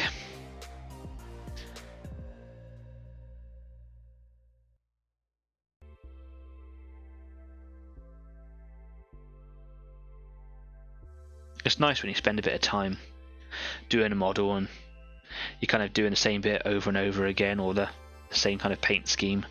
You get a bit bored of it, and all of a sudden you do something and it affects the whole thing. You're like, yeah. And all your work starts to really show through. It's the payoff, isn't it? That's what we do it for.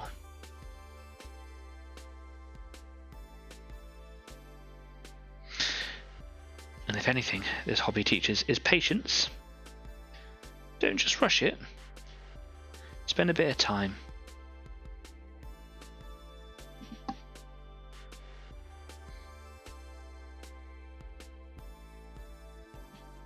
Now, I have discovered, as much as I like Zoanthropes, I like the idea, I like the models, I like what they do.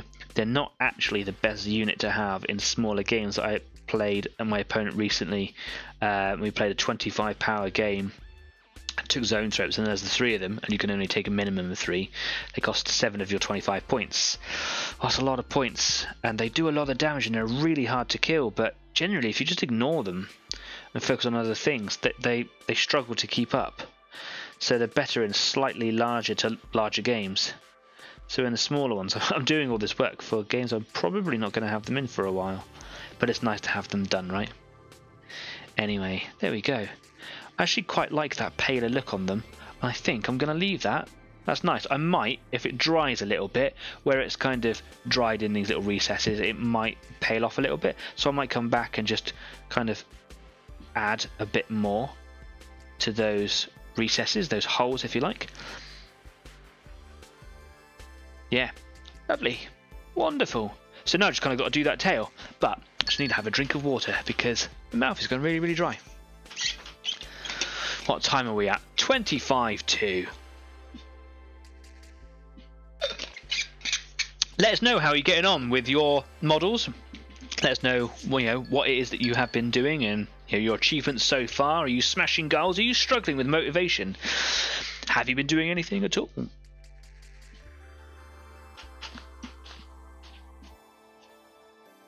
what I've started doing at the end of shows now, taking a little photograph of the item that I've done, putting it on the Facebook. It'd be quite nice if we can get like a community effort into that at the end of the show.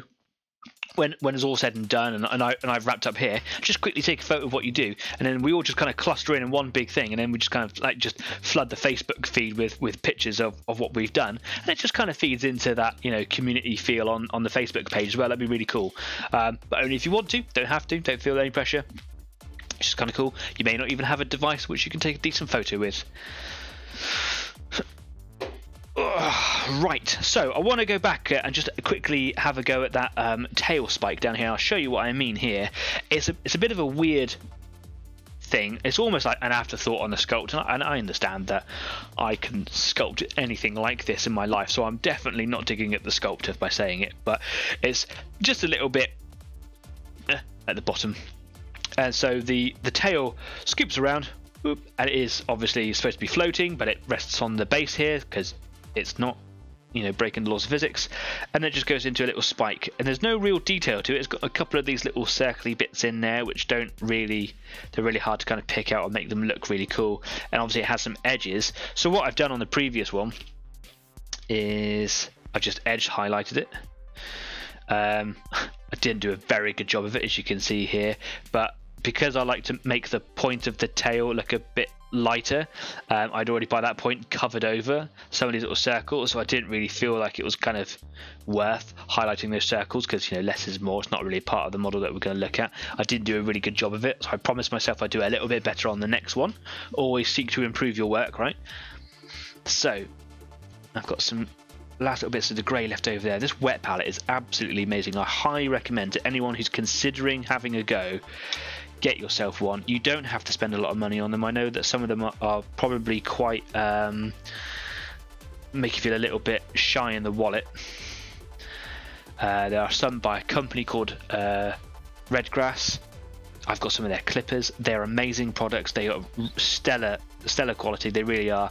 But you don't necessarily need to have that.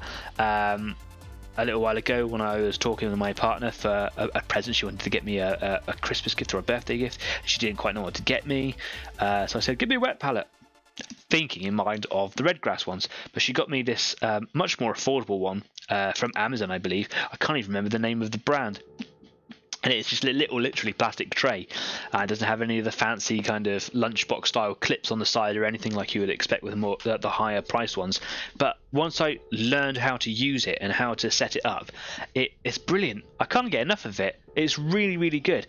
And I don't use my dry palette as much as I use this one now, and it's not a gimmick, it's not a fad. It's really, really useful. These Citadel paints, they dry so quickly. If you were to get like a dollop from your brush and apply it to your standard palette, it will dry out in about 3 or 4 minutes, but I've had this paint going since about 2 o'clock this afternoon, you know, and it's only just starting to expire now, and that's pretty much because I've used most of it and spread most of it out.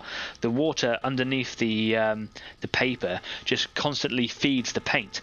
If you leave it for a while, the sort of pigment will separate a little bit, but you can keep this paint going. If you've got a decent blob of paint there, you can keep it going for a couple of days with the lid on, probably up to about a week.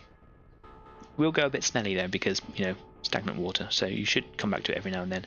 But for like a whole painting session, yeah, look no further, and you'll save so much of your paint.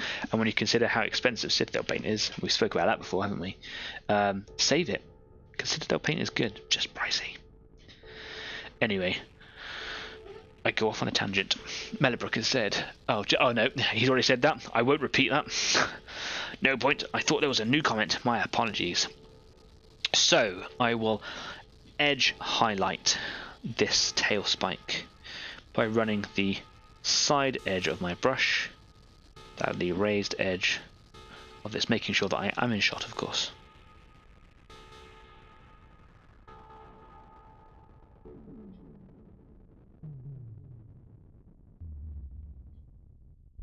Well, that's much neater than my last attempt.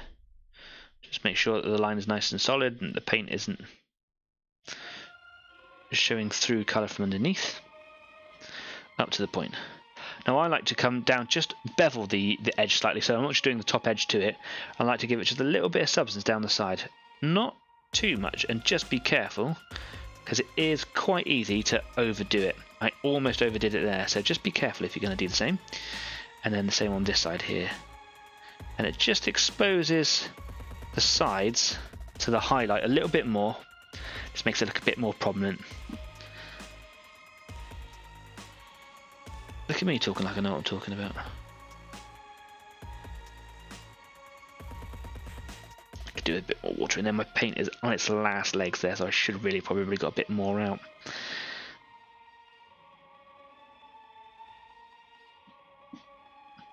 Pushing my paint up to my ferrule as well. I'm doing all the bad things here.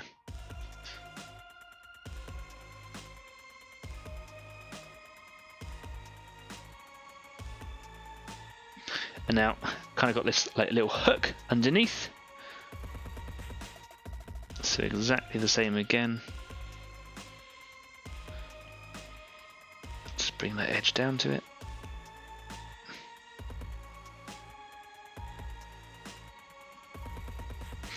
Yeah, my paint's had it. Come on.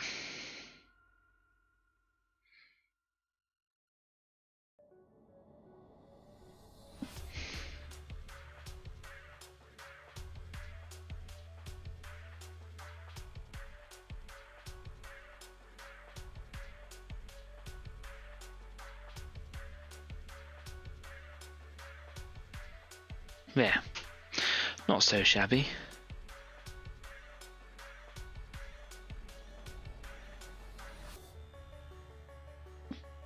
But I'm going to have to get some more paint and clean this brush out as well, because it's all starting to dry in there and I don't want to ruin this one.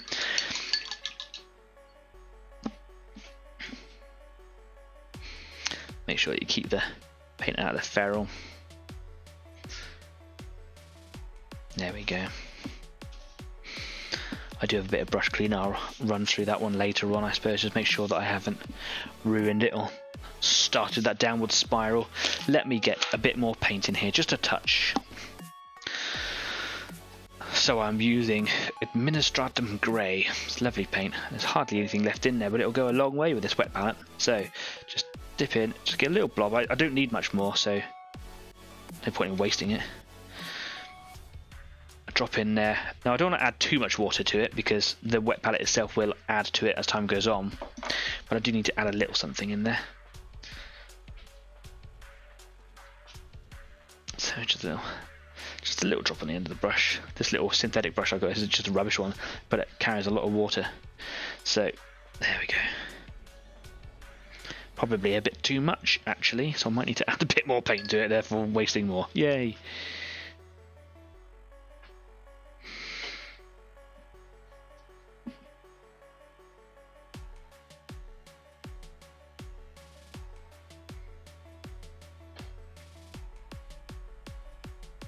That's much better. There we go. Okay, cool.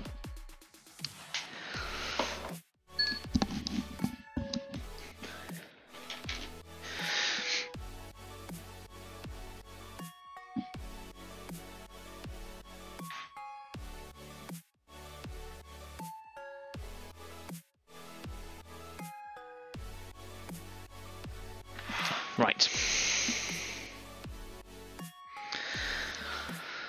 So now I should do the hook, I suppose, on the other side. Now when I stained these with the non-oil, they went almost black, so there's hardly any kind of levels of highlighting or gradient of colour in here. Not my finest work, but I seek to improve. Now, on the underside, you'd kind of, I suppose, would expect it to have like an edge, but it's kind of very rounded, so how do I approach this? Well, what I'm going to do is I'm going to do an edge here. Make sure that I'm in shot. Yes, I am. Oh, I will do an edge here. Come on, steady hands.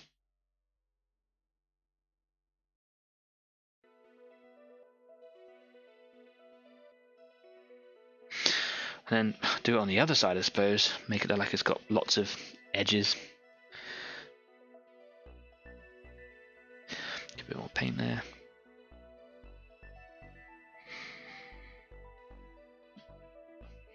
It's nice to go back to brushes as well. I've been using the airbrush a lot lately. And though I really enjoy using the airbrush, I miss the brush. after a while. So I might just highlight the whole backside of that hook, actually. Yeah. Deserves it. Looks better. Oh, ruined a bit. Okay.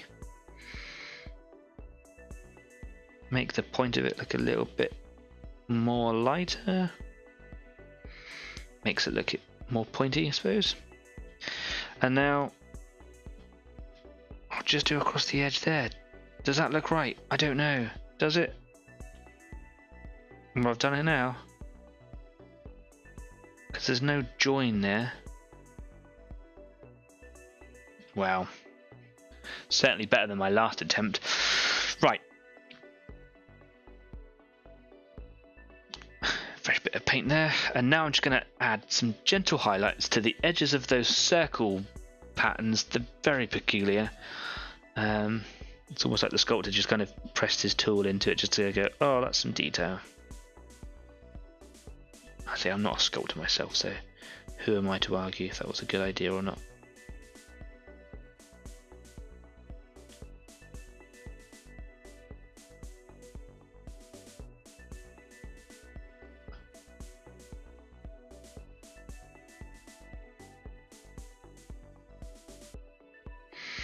I've just done one side of them, and I think that looks quite nice for now. So I'll do the same on this side, rather than highlighting the whole circle, just a semicircle. Which edge did I do? I did the back side of them. Just neaten up that other bit of work there. Or make it worse, sure. Got a hair on my brush, don't want that. Lovely.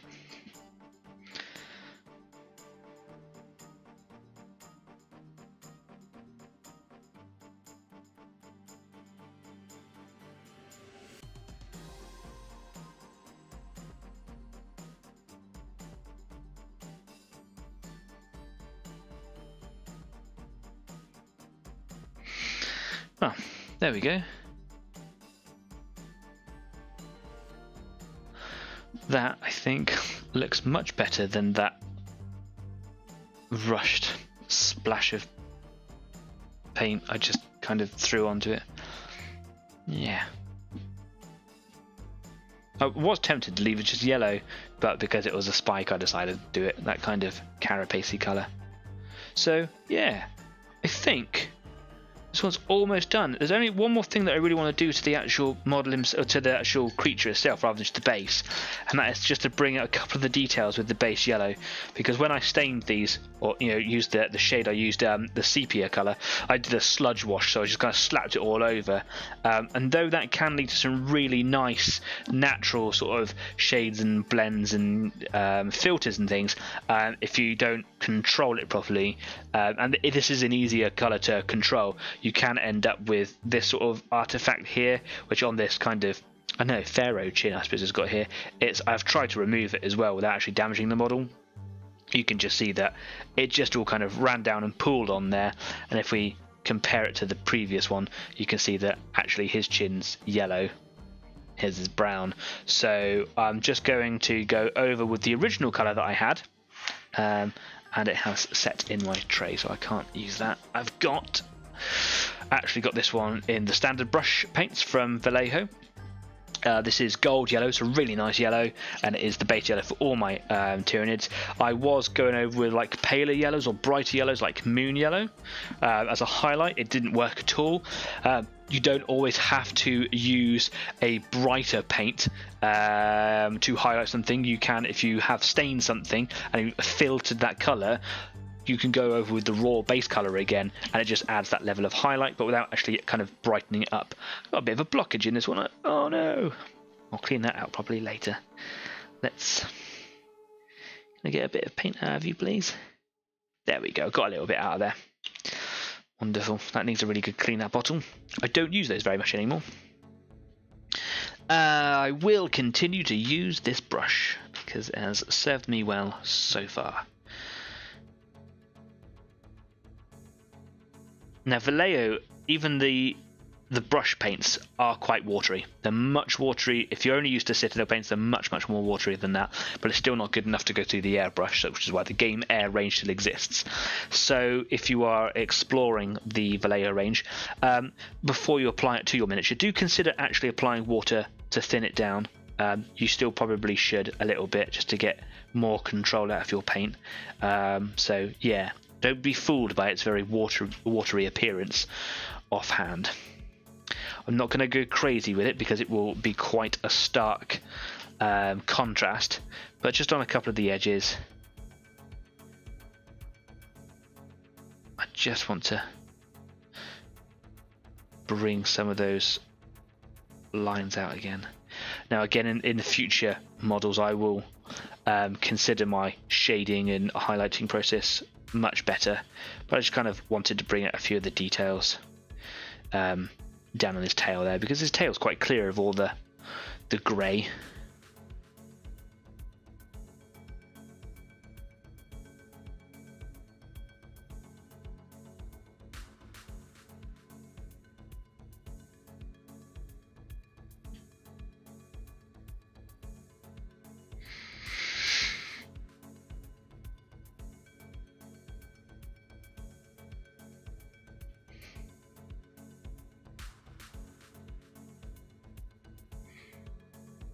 Perhaps a smooth dry brush would be appropriate here on my next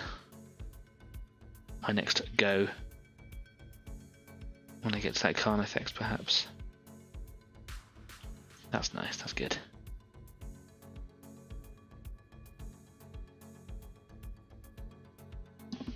Make sure that I'm in shot again there. Some more comments going in. Michael Turner says, how does the game color range compare with the standard Vallejo range? Is there much of a difference? Interesting. It can get quite confusing, but it is easy to understand once you get the idea of it. So game color range is their standard color range, but it is specifically designed to, I suppose, compete, if we're being honest, with Citadel and all the other sort of fantasy style games that are out there, be it 40k or the Old World Fantasy or Age of Sigmar and whatever. They're often quite bright and cheerful and bubbly colors, but then they do, just like the Vallejo colors, which are more realistic and military ones, etc. So yeah, those are Vallejo colours. Game colours are more for things like you would expect with Warhammer, etc, etc. Then they do their air range as well, which I did have one to have. I've got loads of them right here. Oh, here's the bone one. So they're exactly the same colour range. I do have the bone white one somewhere else in the game colour range, but then there's game air. So game colour for brushes, game air for airbrushes. Though you can use brushes with this one, it's just much waterier. Expect to have to apply it lots. If you have an airbrush like I do, and you only want to spend one amount of money on your paints, then just go for the game air range. If you're just going to apply them by brush, just expect to have to do a couple of extra coats with them. These ones here, while they will go through the airbrush, are going to cause you more hassle than anything else.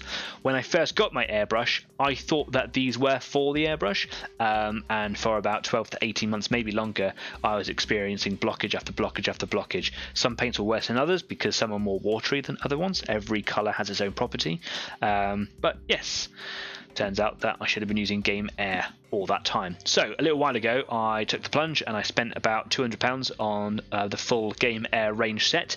They don't do all of this range in the airbrush one in sets, but I think you can buy them all individually if you wanted to. So I would find a good range solution, whatever's good for you, and then look for additional one-offs here and there, which is what I've gone and done. But you can find some really good sets on Amazon. Is a good place to go and have a look for it. I hope to in the future have some affiliate links, etc., so that I can link all of my suggestions to you, and if you wanted to then go and spend money on them, click on my link at no additional cost to you. I would get a bit of a commission for it, but Easy8 is not a business yet, so I cannot do that. But in the future, that is one of the things that I would like to be able to do, and then all the funds that I would earn as a commission I would then put into furthering the quality of this channel.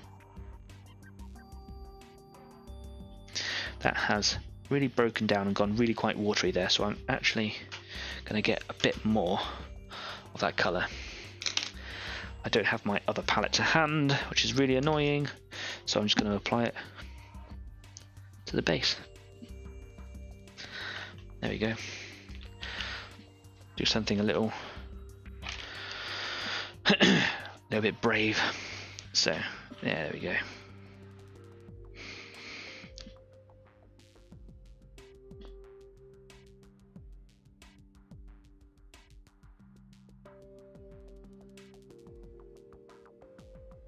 Just want to break down that brown color that's on this chin, where, if I'm honest, because I was, I suppose, kind of just brutally rushing these models when I didn't have to put them together, but when I was kind of painting them, I was just rushing them, and I really shouldn't have. Didn't pay any attention to it at all. Now, because it hasn't got that brown filter on it, it does stand out quite a bit, so I'm trying to be really gentle with it and just tone that brown down without leaving your fingerprint in it.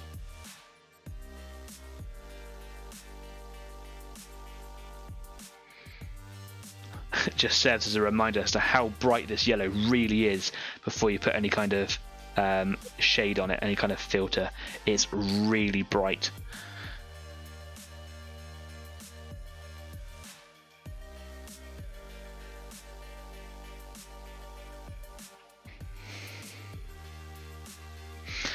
Okay.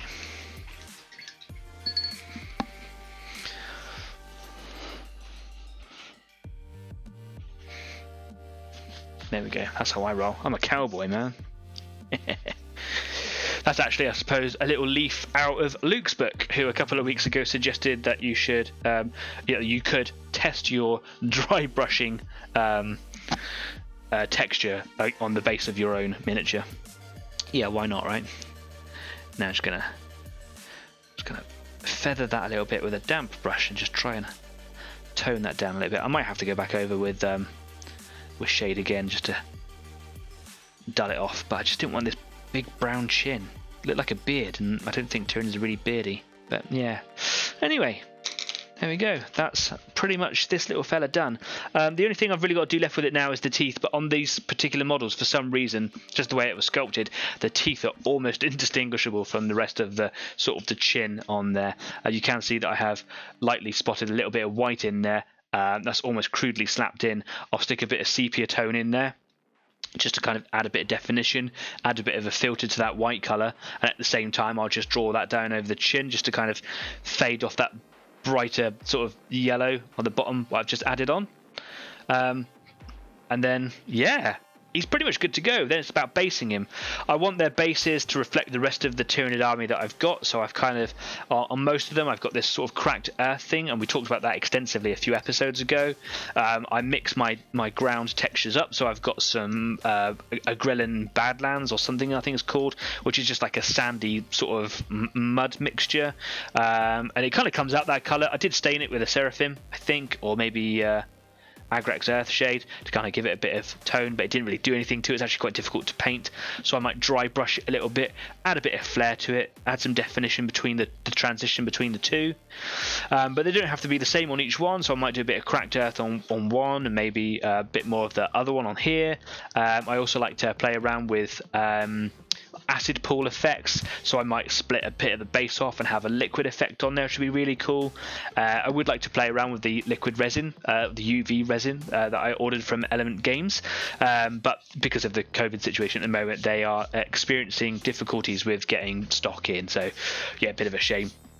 Anyway, so yeah, I could do lots of different things. What I have done on some of my smaller models is I've got some modelling putty, and I've made little sausages, almost vines I suppose, and just put them randomly over some of the bases in a random sort of order, and just made it look like it was a bit of an alien plant. And it didn't really do much in the way of going, this is physically this object, but it was just a slight colour variation to just break up the whole sort of colour wheel in the army, if you like, and it worked really well. The inspiration for it was from War of the Worlds, which is my favourite book ever. I'm actually fanatic about the book, and I read it almost once a fortnight, and it was sort of a throwback to the red weed that appears in the novel.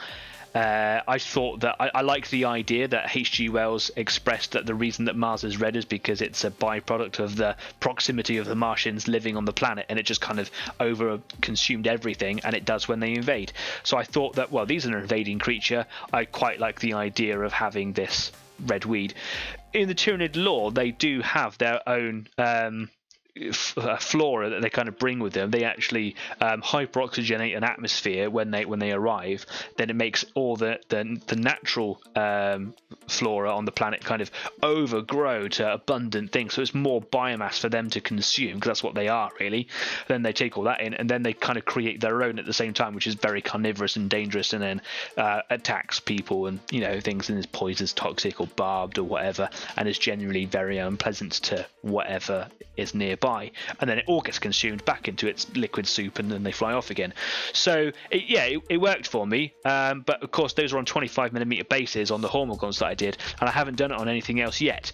I was going to do it on the Biovore because it was a 60mm base, but because he was so low to the ground, it would have just been a bit too much jumble, so I just left it plain.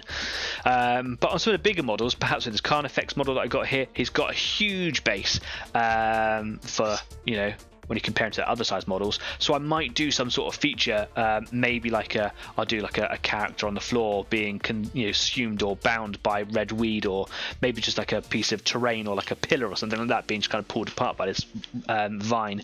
I've also got other larger models. I've got the Tyrannifex, which is it's the scale down from being a Titan, I suppose. And then there are all the other big monsters that I mentioned earlier on in the show that I could do at the same time. Anyway, that is pretty much all I've got to talk about today. Let me come away from the workbench so I can say goodbye properly. Where am I?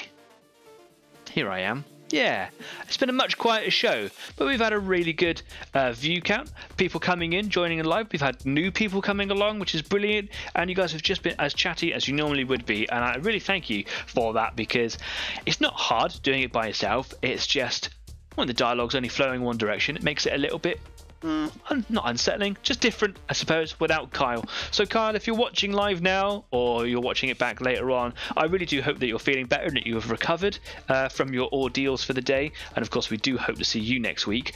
I'm going to take some photos of what I've done here, and I will put them immediately on Facebook. It will be great if you are watching now and you are doing some work. Take a picture of what you've got on the go. Doesn't have to be finished, just a work in progress, and just invade my Facebook page with the photos that you've got. If you're watching it back later on, do the same and just kind of put in a photo after watching the show. It'd be great to know that you're watching it later on as well. So yeah, that's all from me. Do remember to follow our Facebook and like everything that we do, because every little bit of attention really helps us. Don't forget, most importantly, to subscribe. I did it again, and I'm not going to stop, to the YouTube channel here, because that really drives us in the right direction for making this a really good community for everyone. Yeah, and for now, I suppose, until next week, make sure that you're giving your grey armies a little bit of love and attention. Make sure that you're slapping some paint on it, and yeah, get some work done. I've been Danny. This has been Easy 8. You've been fantastic, and I will see you next week. Take care for now. Bye-bye.